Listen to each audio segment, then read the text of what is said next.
Biasa Malaysia sudah bikin mobil Proton Saga, tapi dia bilang 2 lapangan sepak bola ini, Proton Saga ini masih tak sebanding dengan 1 saja pesawat terbang yang dibikin Indonesia. Jadi rupanya di saat kita membanggakan orang, sebetulnya orang lebih membanggakan kita. Hanya bangsa Indonesia ini aja tidak bisa menghargai dirinya. Itu pikiran saya saat itu. Ya akhirnya saya kemudian mau memperpanjang visa saya di Malaysia karena saya diminta mengajar di sana di Nilamfuri namanya di Kelantan. Saya mau memperpanjang, tapi di kantor imigrasi itu saya melihat banyak sekali bangsa Indonesia yang ditangkap. Saya mikir, loh kok saya gila-gilaan ngajarin orang ke sini. Mendingan saya pulang ngajarin bangsa saya. Akhirnya saya putuskan tidak jadi perpanjang dan saya pulang. Ya. Oke. Apa betul waktu Anda pulang, Anda melihat kondisi pesantren yang diasuh oleh ayah Anda, ibu Anda itu dalam kondisi yang ya menyedihkan, dalam pemahaman bangunan-bangunannya hanya berupa bedeng-bedeng kayu tua. Yeah. Tapi sebelum Anda jelaskan, saya ingin sampaikan juga bahwa dalam kondisi seperti itu, Pak Hasanai mengatakan kepada para santri di sana, suatu hari nanti kita akan membangun gedung bertingkat di sini dan itu terwujud. Tapi bagaimana kisahnya? Ikuti terus Ki Candy.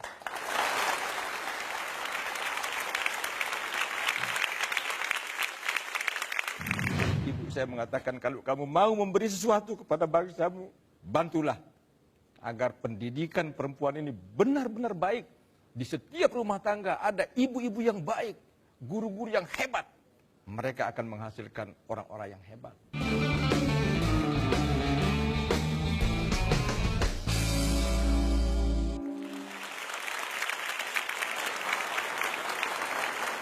Jadi pada satu saat kepada para santri Anda mengatakan dalam waktu 3 tahun kita akan membangun gedung bertingkat di tempat ini. Padahal waktu itu kalau nggak salah Anda tidak tahu dari mana uangnya. Iya. Kok berani-beraninya? Oh, saya ingat betul. Saat itu saya punya uang 15 juta. Bismillah, dengan 15 juta ini harus terwujud janji saya kepada santri. Maka pikiran saya saat itu adalah membeli komputer yang lengkap dengan internet. Apa hubungannya ya? Jadi dengan itu kemudian saya bersahabat dengan banyak orang di luar. Ya ternyata mungkin ini juga takdir bagi saya. Ya Allah ingin membuka mata saya.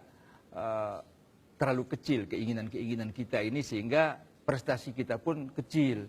Maka dengan banyak berkenalan dengan teman-teman di luar negeri, akhirnya dalam jangka 3 tahun, ya bukan hanya satu gedung bertingkat, ya, teman datang dari Swiss bangun 3 lantai, saya kasih nama Swiss Building. Teman-teman dari Australia datang bangun juga 3 lantai, saya kasih nama Australia Building. Ya. Ada lagi yang ngasih perpustakaan dari Kanada, Canada Library. Ya, ada lagi dari Prancis saya kasih. Ya cuman belum ada Indonesian Building.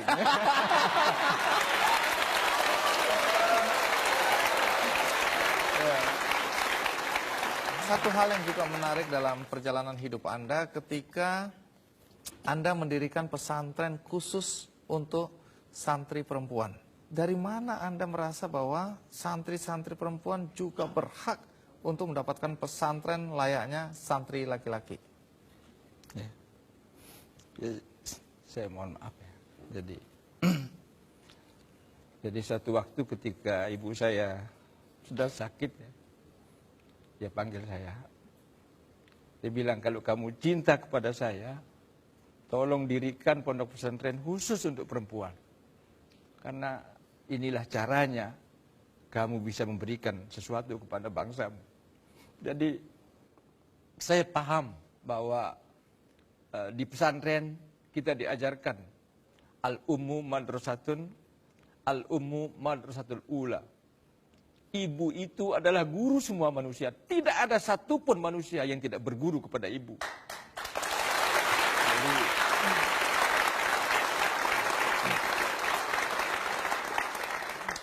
kalau ada orang bertanya sekarang di Indonesia, mengapa bangsa ini seperti ini? Karena bangsa ini tidak diajarkan oleh guru-guru yang baik. Karena bangsa ini tidak menyiapkan ibu-ibu yang baik yang menjadi guru pertama bagi semua penduduk ini. Jadi ibu saya mengatakan, kalau kamu mau memberi sesuatu kepada bangsamu, bantulah agar pendidikan perempuan ini benar-benar baik. Di setiap rumah tangga ada ibu-ibu yang baik, guru-guru yang hebat. Mereka akan menghasilkan orang-orang yang hebat.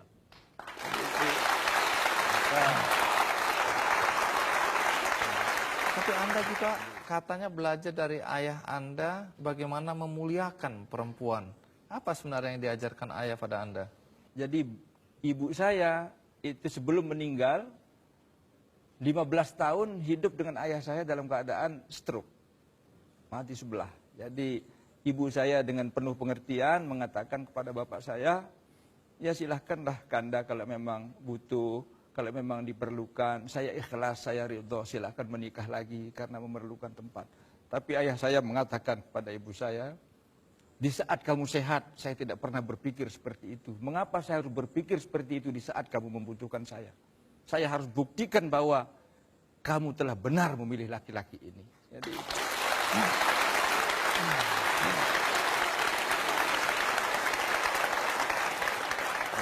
bagaimana Anda memperlakukan santri perempuan dan para santri Anda di sana, di mana Anda mendorong mereka untuk menggunakan komputer atau laptop? Apa filosofi di balik ini? Sementara banyak orang khawatir laptop ini membawa pengaruh buruk lebih besar, karena di situ banyak konten-konten atau isian yang tidak pantas untuk anak-anak. Tapi Anda mendorong santri-santri Anda untuk pegang komputer, punya komputer, explore komputer. Apa yang ada di balik semua ini? luar biasa besar. Nah, orang berpendapat begitu karena dia ukur santri-santri sama dengan dirinya. Anda bisa nggak lihat ke sana?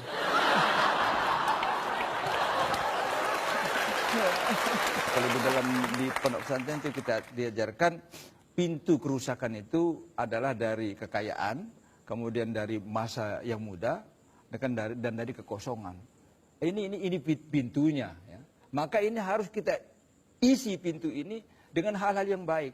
Ya, anak-anak saya bagi menjadi 3 divisi dan sebelum mereka tamat di sana, mereka sudah harus menguasai 4-empatnya.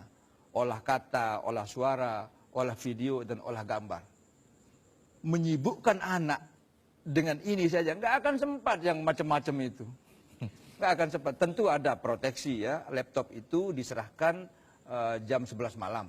Harus diserahkan jam 11 malam. Kemudian saya punya tim yang untuk mengecek apa isinya, apa yang telah melakukan. Tentu ada upaya kita, tapi kita jangan menyerah dengan hanya pendapat orang. Ini orang yang ngukur orang lain dengan dirinya. Santri itu tidak begitu lah, insya Allah. Amin. Jadi kembali lagi mengenai apa yang Anda ajarkan. Satu, kesetaraan gender, itu Anda dorong ke arah sana. Kemudian bagaimana menghargai perbedaan. Bahkan cukup ekstrim saya dengar bahwa Anda mengumpulkan para santri, kemudian berdiskusi mengenai perbedaan-perbedaan, termasuk perbedaan agama di situ. Apa yang ingin Anda sampaikan kepada para santri pada saat itu? ya, saya kira beragama yang baik itu adalah beragama yang tulus.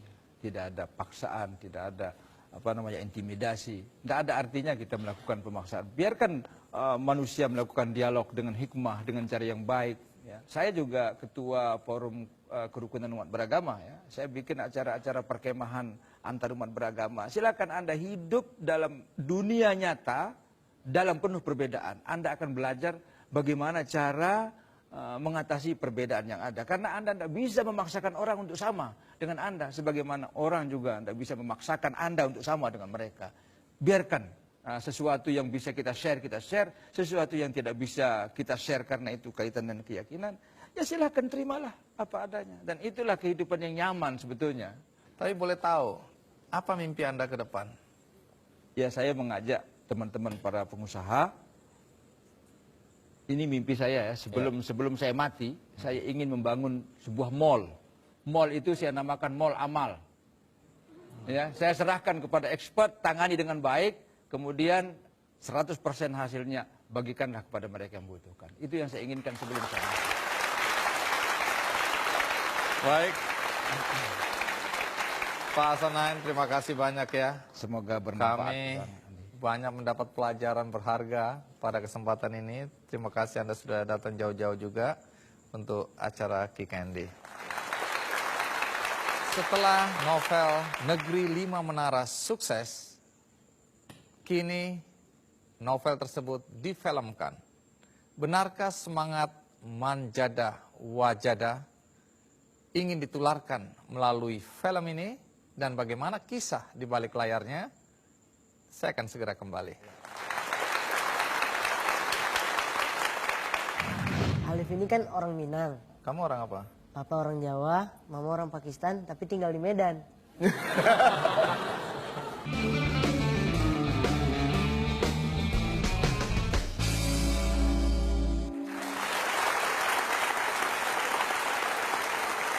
Kisah inspiratif yang berasal dari pesantren juga pernah ditulis oleh Ahmad Fuadi dalam sebuah novel berjudul Negeri Lima Menara, dan ini pernah diangkat di acara Kick Andy. Dampak dari buku ini luar biasa ya kepada masyarakat dan semua pembaca, dan saat ini sudah difilmkan dengan judul yang sama. Ini dia cuplikannya. Siapa yang bersungguh-sungguh, dia yang akan berhasil. Manjada, manjada, manjada, manjada. Menuangkan bahasa gambar dan suara ke dalam film dari sebuah karya sastra tentu bukanlah perkara mudah. Film Negeri Lima Menara, hasil adaptasi dari novel laris berjudul sama karya Ahmad Fuadi, akhirnya dirilis. Film ini berkisah tentang seorang anak remaja asal Minang, Alif, yang merantau menuntut ilmu di sebuah pesantren di pedalaman Jawa. Ketidaknyamanan semasa awal tinggal di pesantren mulai terkikis saat Alif menemukan kecocokan bersama 5 teman sekamarnya. Mereka lalu menjadi sahabat yang selalu bersama, berkumpul di menara masjid, dan bahkan menamakan diri mereka sebagai pemilik menara atau Sohibul Menara. Jadi Mi, di menara ini, nanti kita akan bertemu dengan foto menara kita masing-masing.